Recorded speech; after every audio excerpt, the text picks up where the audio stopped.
봉화 프로덕트 템퍼링 사건에서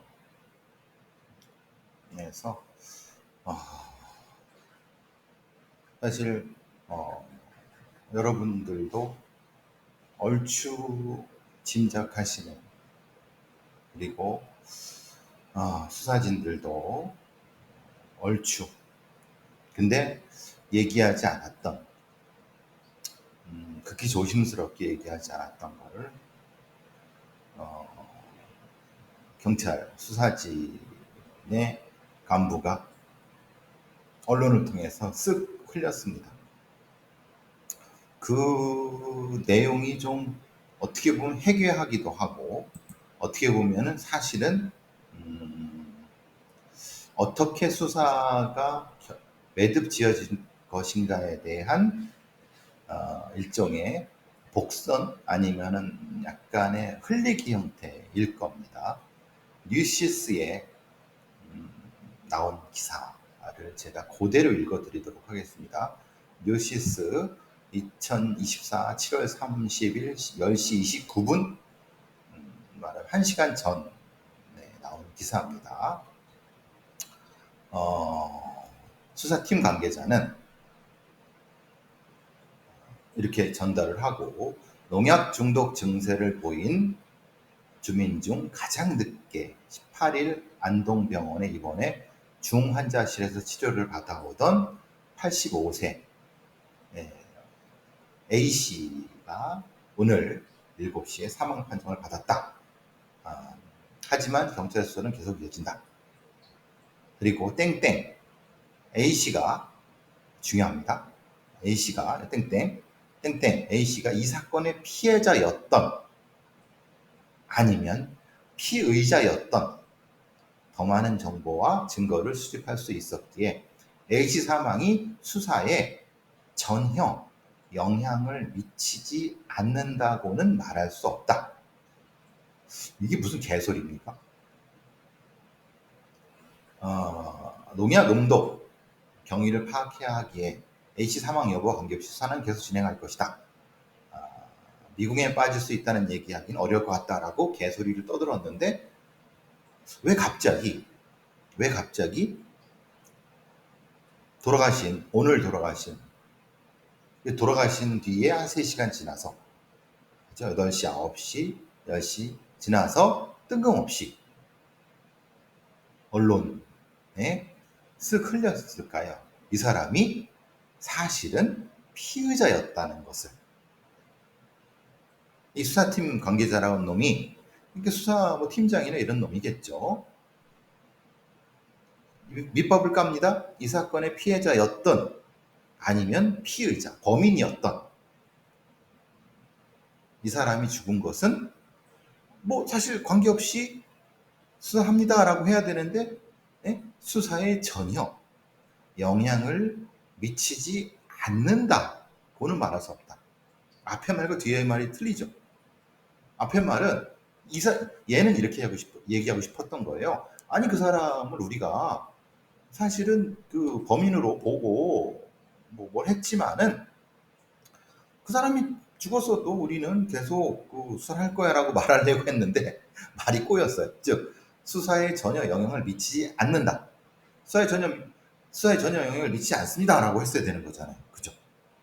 그 사람이 죽었든 안 죽었든 그 사람이 우리가 범인으로 찍었으면 그 사람 수사를 계속 할 겁니다 라고 했는데, 수사에 전혀 영향을 미치지 않습니다 라고 해야 되는데, 않는다고는 말할 수 없다라고 하고요. 이 새끼 참 한국말 더럽게 못하네. 이런 새끼가 무슨 경찰이라. 그러니까 뭐냐면 수사에 영향을 미친다는 얘기잖아요. 이 사람이 죽어서. 그러니까 그 얘기는 뭐냐면, 실제로는 이 사람을 85세 된 오늘 돌아가신 분이 사실은 범인으로 우리가 지목하고 수사 중이었는데 돌아가셔갖고 이건 영향을 미치겠는데 라고 한 거잖아요. 지금 마음속에 말을 해버린 거예요. 사실은 이건 아니요, 우린 열심히 할 거라고 했는데 말을 해버린 거예요. 뭐야 이게? 왜 사실 미궁에 빠질 수 있다고 했을까요? 그러니까 그거는 이걸 취재하는 취재진 애들도 그렇고 계속 경찰 애들이 조금씩 흘린 거죠. 사실 생각해 보면은 여러 가지 상황에서 예를 들면 지금 말하자면 5분이 응독을 했어요. 앞에 4분은 먼저 거기서 뭘 같이 커피를 드셨어요. 그죠? 그리고 근데 나머지 한 분은 그 자리에 없었어요. 그리고 어제도 제가 뉴스데이터 K에 물어봤죠. 왜 한 사람이 늦느냐? 그래서 제 나름으로 작은 가능성이지만 이런 얘기를 한 거죠. 그분은 연세가 드신 분에 따라서는 그 약효가 늦게 나타날 수도 있습니다. 라고 사실은 사실 저도 좀 가능성이 낮은 얘기를 한 거죠. 또 하나는 이 컵에 묻혀갖고 할 수도 있기 때문에 실제로는 뭐 그런 겁니다. 라고 얘기했지만 실제로 오늘 돌아가셨고 돌아가기 전에는 사실 그분한테 혐의점이 있습니다라고 얘기하기가 저도 참 어려웠죠. 왜냐? 생각이 이상하잖아요. 4분은 같이 커피를 마셔갖고 운동한 건 확실해. 근데 나머지 한 사람이 어떤 방법으로 사실 똑같은 약이거든요. 똑같이 제조된 거거든요. 그러니까 예를 들면 이런 거예요. 하나의 농약이라고 하면은 우연히 같은 농약을 먹을 수 있죠. 그죠? 그런데 문제는 이게 제조된 2개를 섞은 거란 말이에요. 근데 그거를 제조된 섞은 거를 이렇게 나중에 우연히 먹기는 쉽지 않잖아요. 그 가능성이 얼마나 있겠습니까?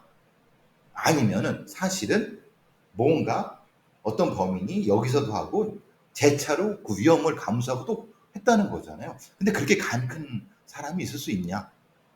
그러니까 결국은 여러분들도 일부는 추정을 하셨겠지만 저도 말은 못했지만 이 농약을 이렇게 한 후에 사실은 저희 고통받는 거 보고 덜컥 겁이 나거나 그래서 나중에 그 자기가 만들어 놓은 걸로 음독을 했다고 하면 일종의 뭐 자살이든 그런 개념을 했다고 하면 설명은 된다. 그러니까 경찰 애들도 사실은 그게 이상하다고 생각했지만은 그래서 그렇게 수사를 하고 그래서 이제 말하자면 그런 얘기를 한 거예요. 잘 보시면 아시겠지만 며칠 전에 뭐 피해자의 집을 비추는 뭐 CCTV, 뭐 피해자 집 뒷문에 있었던 뭐 쓰레기장에서 뭘 태우는 뭐 이런 것들을 다 즉 계속 흘린 거죠. 그거를 잘 캐치하신 분은 경찰이 저 마지막에 18일 날, 15일 날 사건이 있었고 18일 날 마지막에 지금 돌아가신 그분에 대해서 혐의점을 두고 수사해 왔구나라는 거는 대략적으로 눈치채셨을 거예요. 그러니까 지금 상황으로는 설명은 조심스럽습니다만은 이런 거죠. 오늘 아침에 돌아가신 분이 어떤 이유 때문인지는 몰라도 그 경로당 냉장고에 커피 거기에다가 지금의 농약을 타놓고 공격을 하고 그 다음에 응급실에 실려가고 막 그러면서 뭐 이렇게 일정 정도 수사망이 약간 좀 가까이 오거나 뭐 여러 가지 양심의 가책을 느끼고 그래갖고 3일 뒤에 자기가 해놓은 걸로 음독을 한 후에 돌아가신 것 같다라는 시나리오가 어느 정도까지는 좀 얘기되고 있는 것이 아니냐. 물론 이거는 그냥 순전히 지금까지의 제가 뭐 듣고 보고한 거의 추정입니다. 뭐 이거는 뭐 그냥 제가 한 추정이지 명확히 뭐 그렇다는 건 아닙니다. 오해하지 마시고. 근데 상황을 지금 경찰 애들이 하는 말과 수사하는 상황과 지금까지의 것을 봤을 때는 그 가능성이 제일 높을 것 같아요. 어쨌든 그러면 이제 여기서 문제가 나오는 거죠. 그러면은 공화 수사팀의 이거의 어떤 일종의 실수죠. 왜냐하면 제가 이 사건이 15일 날 터졌을 때 말씀드렸죠. 이건 내부적인 범죄고 프로덕트 템퍼링이고 그렇기 때문에 내부자가 있었고 가까운 데 있다. 그러면은 당연히 갈등 지도를 구성을 하고 그러면 분명히 빠르게 수사가 진행되고 뭐 사실 16, 17 정도면은 실제로는 범인유가 금방 나왔어야 되는 거예요. 근데 그냥 지지부지 저 피해자분들의 진술을 듣는 형태로 하고 그러니까 이렇게 지지부진하다가 결국은 용의자를 엄독하게 만든 것이 아니냐, 그러니까 이렇게 놓친 것이 아니냐라고 하는 일종의 이것 어떤 그 책임이 물을 수가 있는 거죠.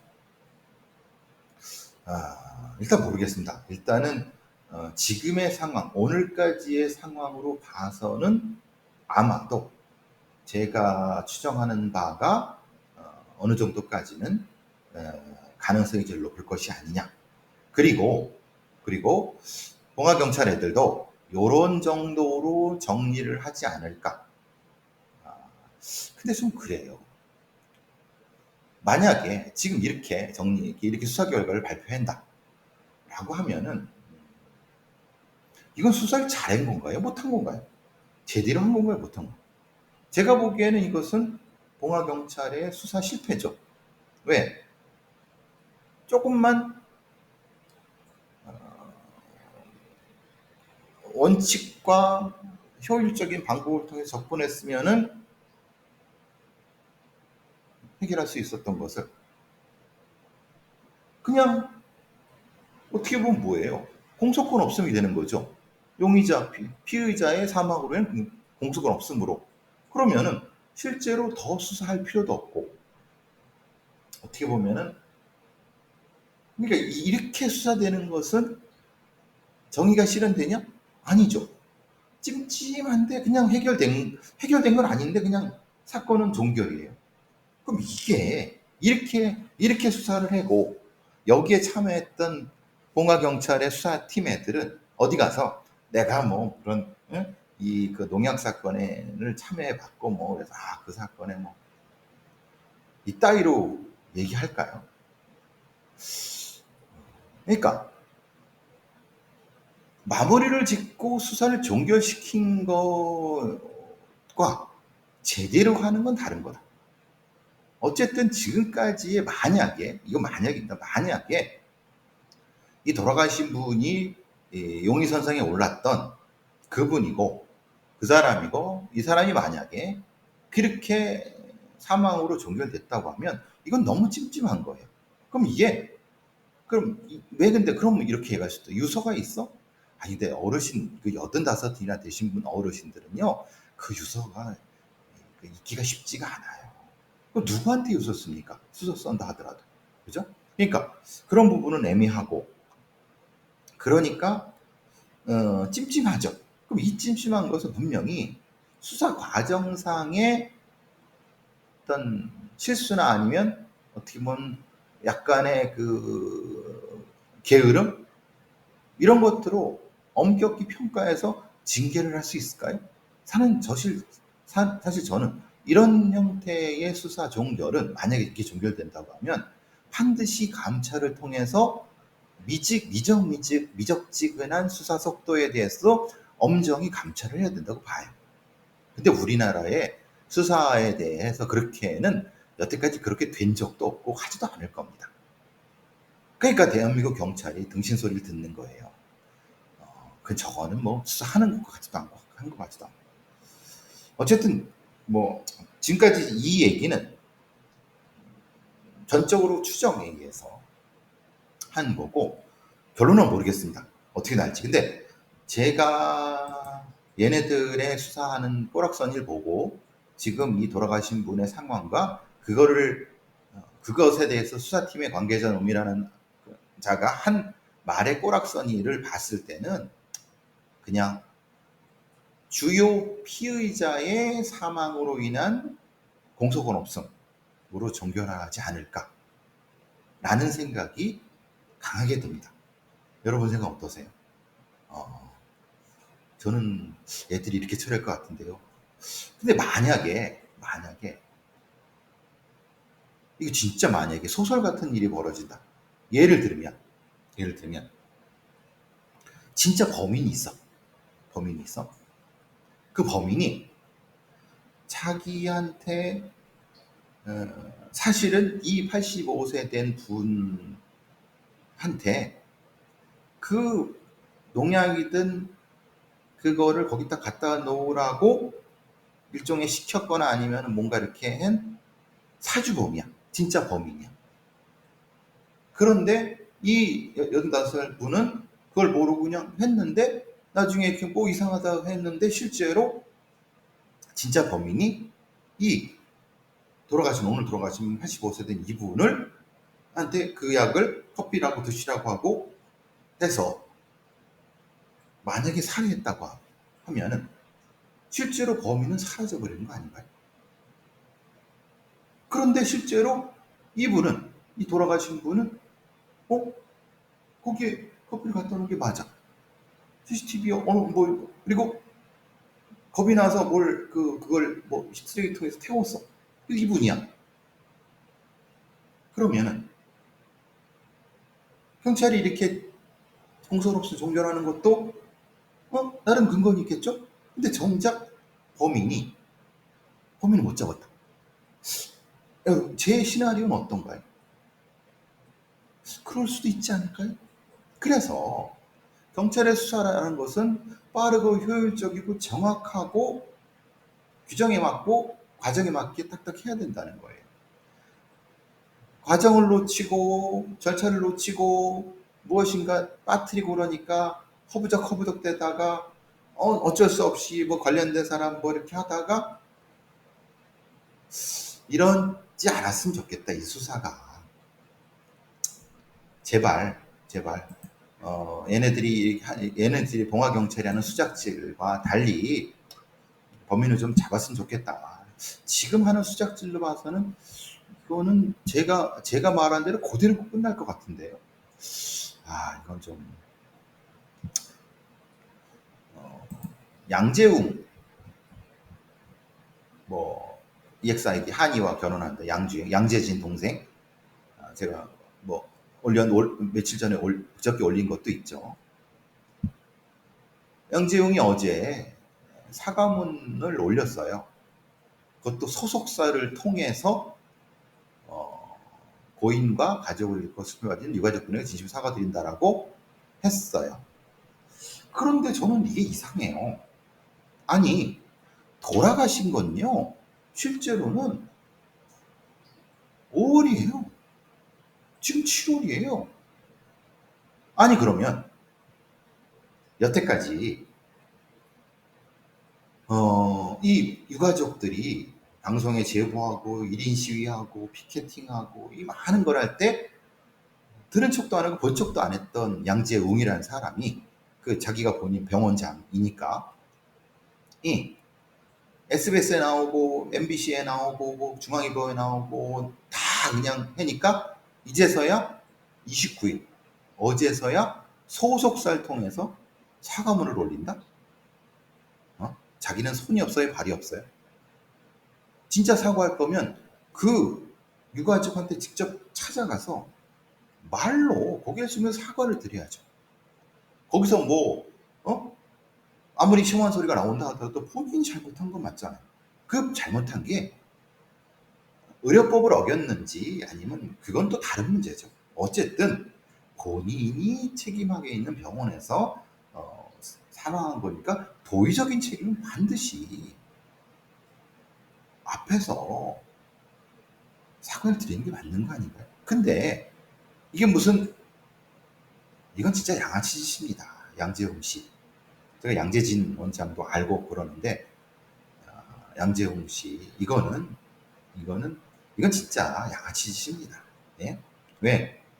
언론에 다 나고 자기 결혼할 여자의 SNS에까지 살려서 막 악플 달리고 본인 그 소속사에 악플 달리고 막 그러니까 본인 SNS 달리고 병원에 달리니까 이제 와서 뭐 이렇게 사과문이라고 올렸는데 이건 너무한 거 아닙니까? 어, 물론 당연히 공식적인 형태의 소속사를 통해서 올릴 수 있어요. 그런데 이게 아니죠. 왜 소속사를 통해서 합니까? 본인이 병원장으로 있는 병원의 그 홈페이지에 올려야죠. 안 그렇습니까? 올리고 또 직접적으로 이 여성의 무덤이든 아니면은 그 유가족한테 직접 대면으로 사과를 해야죠. 그리고 그 사과는 의료법에 의한 것과는 별개예요. 그거는 또 재판을 통해 하면 되는 거고. 아, 이 너무하다. 진짜 양재용이라는 사람 너무하다. 어? 그러니까 욕을 더 처먹는 겁니다. 예? 그러니까 코미로 막을 일을 가래로도 못 막잖아요. 너무하다 이거. 양재용, 어? 이거 너무합니다. 예? 다시 사과하세요. 직접. 유족한테 직접. 그래야 인간이죠. 안 그렇습니까? 자,